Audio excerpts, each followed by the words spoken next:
Welcome back to sort of call talk. हमारे एक video हमारे से सवाल किया कि सर हमें बड़ा दिल करता है पाकिस्तान में इन्वेस्टमेंट करने का, ऑप्शंस भी अच्छे हैं जिस तरह से आपने बताया, तो वो लोकेशंस भी अच्छी हैं, सारा कुछ अच्छा है, लेकिन एक सबसे बड़ा डर होता है, वो ये होता है कि पता नहीं बिल्डिंग बनेगी या नहीं बनेगी, फिर डिले ना हो जाएगी बिल्डिंग।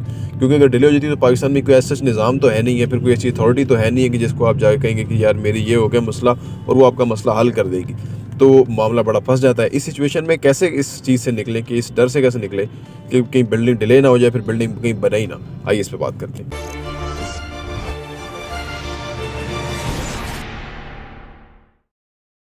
बिस्मिल्लाहिर्रहमानिर्रहीम, अस्सलाम वालेकुम रहमतुल्लाहि वबरकातुहू। देखिए जी, जैसे बिल्डिंग बनती है ना, तो बिल्डर के पास उसका प्लॉट है और उसके ऊपर उसने यूनिट्स बनाए हुए हैं और वो यूनिट्स सेल कर रहे हैं, और उसका जो डाउन पेमेंट और इंस्टॉलमेंट प्लान है उसके तहत इंस्टॉलमेंट आ रही हैं और बिल्डिंग के ऊपर लग रहा है।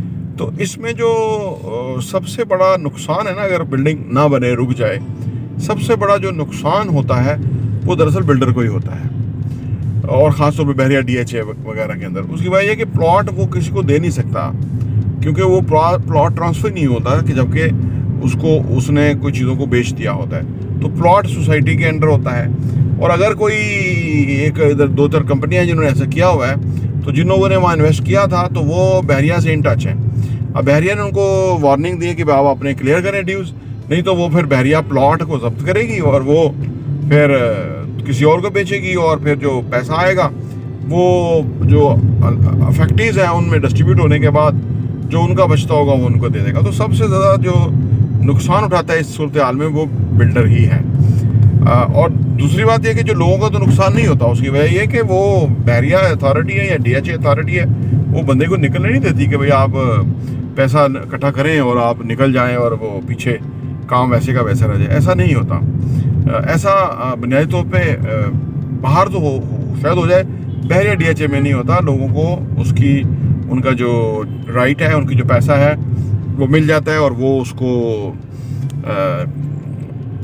वो उनको क्लियर हो जाता है। अच्छा, दूसरी बात यह है कि जो जैसे हर बंदा ना, जैसे काम करने का हर बंदे का तरीका है। बिजनेस में जो लोग हैं, हर बंदे का अपना बिजनेस करने का तरीका है। कुछ का अच्छा है, कुछ का बहुत अच्छा है, कुछ का कम अच्छा है, कुछ का बहुत बुरा है। तो वो आपको ना नज़र आ जाते हैं लोग, फिर उनकी एक अच्छी या बुरी रेपुटेशन हर बंदे की, हर कंपनी की है, चाहे कुछ छोटा सा काम करें या बड़ा काम करें, लोग उसको अवेयर हैं, जानते हैं उसकी फिर लोगों को ना एक फेस रीडिंग भी आती है। उनको ही पता होता है कि यार बंदे किस तरह के बंदे जो है वो क्या काम कर रहे हैं। ये फिर ये कि जो बंदे काम करने वाले होते हैं ना, कुछ लोग शौक और पैशन के साथ, जुनून के साथ काम कर रहे होते हैं, कुछ लोग पैसे के लिए काम कर रहे होते हैं, तो इससे भी पता लग जाता है। फिर ये कि जो साइट है ना, जैसे आप इंस्टॉलमेंट तो आप 3 महीने बाद देते हैं ना, तो साइट के ऊपर जो एक्टिविटी है ना, वो इस बात की गमाजी करती है कि ये बिल्डिंग जो है वो बनेगी और इसके ऊपर काम हो रहा है। क्योंकि आप कोई आम इंसान भी जो है वो देख के बता सकता है कि इस पे जो काम हुआ है, ये कितना काम हुआ है, कितना पैसा लगा है, कितना टाइम इस पे लगता है तो ये बनता है। तो ये बहुत सारी चीज़ें हैं। तो ये जो खौफ है वो तो एक होता ही है, लेकिन उसको खौफ के ऊपर काबू पाने के लिए कोई लॉजिक, कोई जस्टिफिकेशन और कोई जो है ना आपका फार्मूला और होता है जिसके तहत आप अपने खौफों पे काबू पाते हैं। तो फाइनली जो ये खौफ, जिसको आप रिस्क कह लीजिए, रिस्क होता है, लेकिन इसी की वजह से रिवार्ड भी होता है।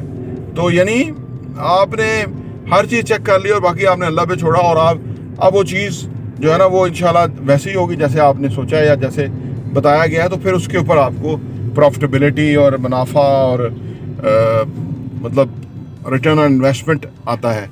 तो वैसे अगर आप फुल पेमेंट पे कोई चीज़ ले लेंगे तो उसमें इतना रिटर्न ऑन इन्वेस्टमेंट नहीं होता जितना आप पैसे दे रहे होते हैं, क्योंकि वो एक मैक्सिमम लेवल पे बिल्डिंग पहुंच गई होती है। तो अब वो उसमें इतनी कोई इजाफा नहीं होता कीमत के अंदर।